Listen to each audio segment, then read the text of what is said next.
नमस्कार दोस्तों। स्वागत है आपका अपने चैनल सुनहरी कहानियाँ। आज हम प्रस्तुत कर रहे हैं मुंशी प्रेमचंद की कहानी स्त्री और पुरुष। आइए शुरू करते हैं कहानी। विपिन बाबू एक कवि थे जिन्हें दुनिया में सबसे ज़्यादा सुंदर रचना महिलाएं ही लगती थीं।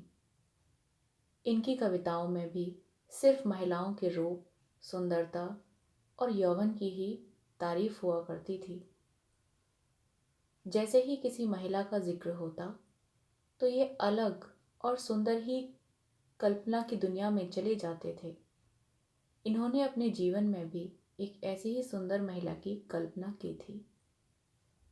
विपिन बाबू के मन में था कि उसकी पत्नी फूल सी कोमल, सूरज जैसी चमक, कोयल सी आवाज और सुबह की लाली से शोभित हो। अब विपिन बाबू के कॉलेज की परीक्षा भी खत्म हो गई थी।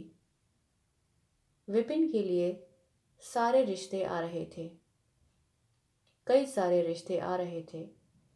एक दिन विपिन के मामा ने उसकी शादी भी तय कर दी थी। विपिन का मन लड़की देखने का था। उसे देखना था कि जैसी पत्नी की वो कल्पना करता है वो वैसी है या नहीं। विपिन ने मामा से अपने होने वाली पत्नी को देखने का आवेदन किया, लेकिन मामा ने उसे यह कहा कि वो बहुत ही सुंदर है, उन्होंने उसे देखा हुआ है। मामा की बातों पर भरोसा करके विपिन ने शादी के लिए हाँ कर दी। शादी का दिन भी आ गया। मंडप के पास बैठा विपिन अपनी पत्नी को देखने के लिए उतावला था। होने वाली पत्नी को उसने गहनों से सजा हुआ देखा। चेहरे पर घूंघट, हाथों और पैरों की सुंदर उंगलियां देखकर उसके मन को थोड़ी राहत मिली। दूसरे दिन विदाई के बाद जैसे ही डोली विपिन के घर पहुंची तो वो तुरंत अपनी पत्नी को देखने के लिए दौड़ा। तब उसकी पत्नी पालकी से बाहर घूंघट उठाकर देख रही थी। जैसे ही विपिन की निगाहें उस पर पड़ी, उसे बहुत दुख हुआ। विपिन ने जैसे पत्नी के सपने देखे थे वो बिल्कुल भी वैसी नहीं थी। चौड़ा सा मुंह, चपटी नाक, फूले से गाल विपिन को बिल्कुल पसंद नहीं आए। रंग भले ही उजला था, लेकिन उसके अलावा विपिन के सपनों की दुल्हन से एकदम अलग थी। विपिन की सारी खुशियां मानो गुम हो गईं। उसे मामा पर काफी गुस्सा आया। उन्होंने लड़की की तारीफों के पुल बांधे थे। सबसे पहले उसने मामा से लड़ाई की, उसके बाद ससुराल वालों से और फिर अपने घर वालों से। विपिन के मन में हुआ कि इस महिला के साथ किस तरह पूरी जिंदगी बिताऊंगा। इसके साथ पूरा जीवन मुझे कांटों भरा लगेगा। मैं सोच भी नहीं सकता था कि ऐसी महिला से मेरी शादी हो जाएगी। मेरे क्या ख्याल थे और क्या हो गया। भगवान का मेरे साथ ही ऐसा करना था। भगवान को मेरे साथ ही ऐसा करना था। फिर उसके मन में हुआ कि शादी मैंने जबरदस्ती तो नहीं की, पर इस लड़की को क्या पता था कि पत्नी को लेकर मेरे क्या सपने थे। इसमें इसका क्या दोष है। इस सोच के बाद भी विपिन का दिल उसे स्वीकार करने को तैयार नहीं था। वो घंटों श्रृंगार करती थी, अपने बाल संवारती थी, लेकिन विपिन के मन को बिल्कुल नहीं भाती थी। विपिन हरदम उससे दूर भागता था और उसकी पत्नी पूरे भाव के साथ उसकी सेवा करना चाहती थी। होते होते विपिन घर में पल भर भी नहीं टिकता था। जब भी विपिन की पत्नी आशा उससे कुछ बात करने की कोशिश करती तो वो उसे खरी खोटी सुना देता था। विपिन रोज दोस्तों के साथ बाहर जाता और पत्नी घर में उसका इंतजार करती रहती थी। काफ़ी दिनों के बाद जब विपिन घर खाना खाने के लिए आया तो आशा ने कहा कि आप मेरी वजह से घर में रहना ही छोड़ देंगे क्या? विपिन ने मुंह मोड़ते हुए जवाब दिया, घर में ही तो रहता हूँ, बस आजकल नौकरी ढूंढने के लिए ज़्यादा भागदौड़ करनी पड़ रही है। आशा ने कहा, मैं खूब जानती हूँ आप घर क्यों नहीं आते हैं। आप किसी डॉक्टर से बात करके मेरा चेहरा वैसा क्यों नहीं बना देते जैसा आप चाहते हैं। विपिन ने चिढ़ते हुए कहा, क्यों? तुम बेवजह फिजूल बात करती रहती हो। तुम्हें यहाँ आने के लिए किसने कहा? उसकी पत्नी ने पूछा, जब आपको किसी चीज़ से परेशानी है तो इसका इलाज भी तो करना होगा ना। विपिन बोला, भगवान जिस काम को नहीं कर पाया उसे मैं कैसे कर दूंगा। गुस्से में आशा कहने लगी, इसके बारे में आपको सोचना चाहिए कि भगवान ने जो किया उसके लिए मुझे सजा क्यों मिले। इस तरह की सूरत वाले लोग दुनिया में हैं, लेकिन उनके पति ऐसा व्यवहार उनसे नहीं करते। विपिन ने झल्लाते हुए जवाब दिया कि क्या मैं तुमसे गलत व्यवहार करता हूँ? क्या कभी मैंने तुमसे लड़ाई की है? तुम ही मेरे सामने आकर मुझसे बहस करने लग जाती हो। यह सब सुनकर आशा वापस चली गई।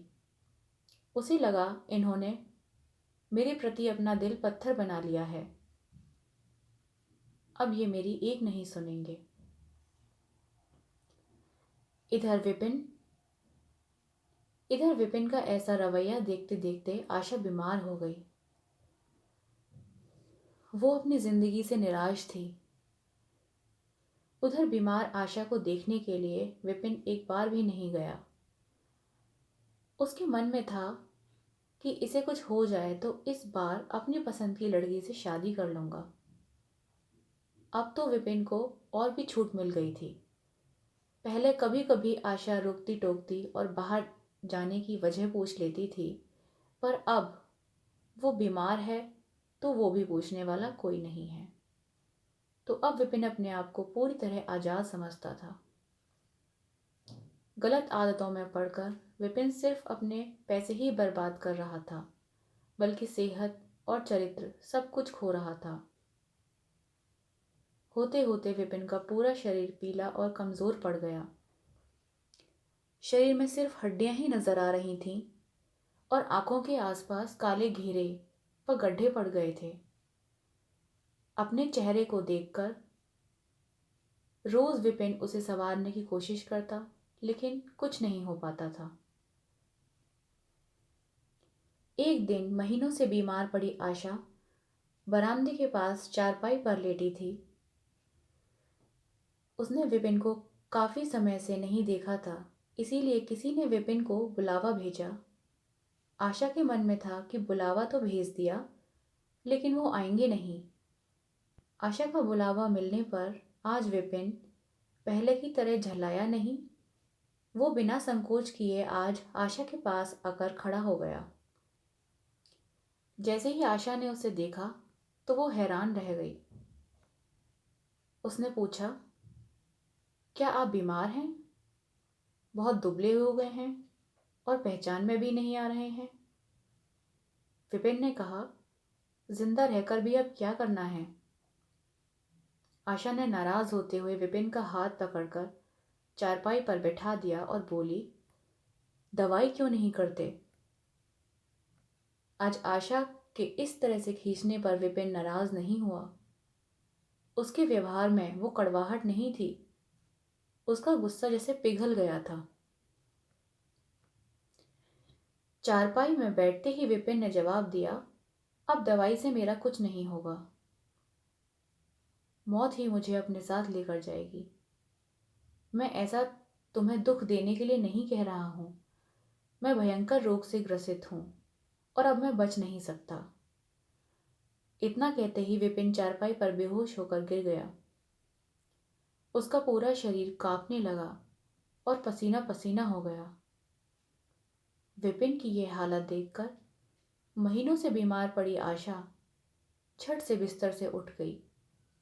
वो पानी लाकर विपिन के चेहरे पर मारने लगी, लेकिन उसे होश नहीं आया। शाम तक विपिन का मुंह टेढ़ा हो गया और शरीर में कोई हरकत नहीं थी। यह लकवा था जिसकी चपेट में विपिन आ गया था।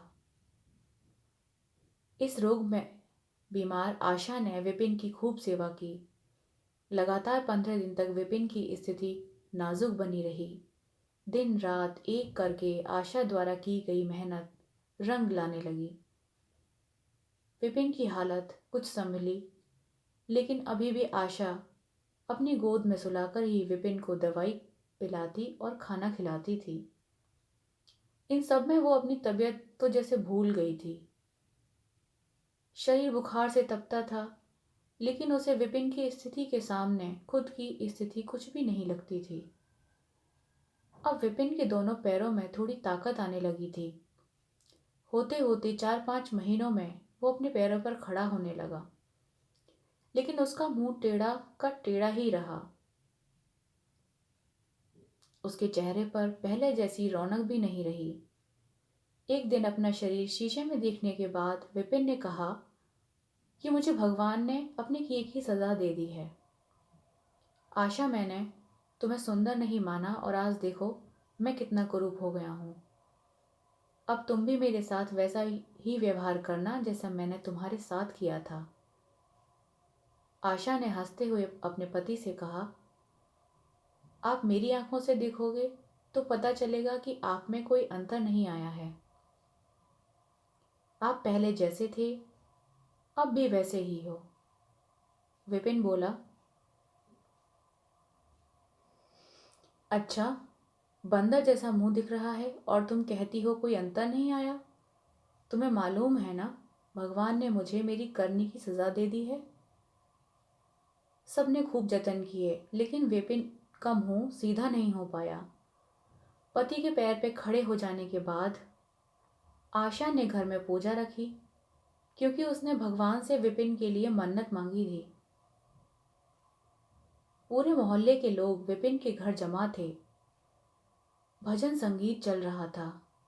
तभी आशा की एक दोस्त ने उससे पूछा, अब तो तुझे अपने पति का चेहरा देखने की इच्छा भी नहीं होती होगी, कैसा टेढ़ा हो गया है मुंह।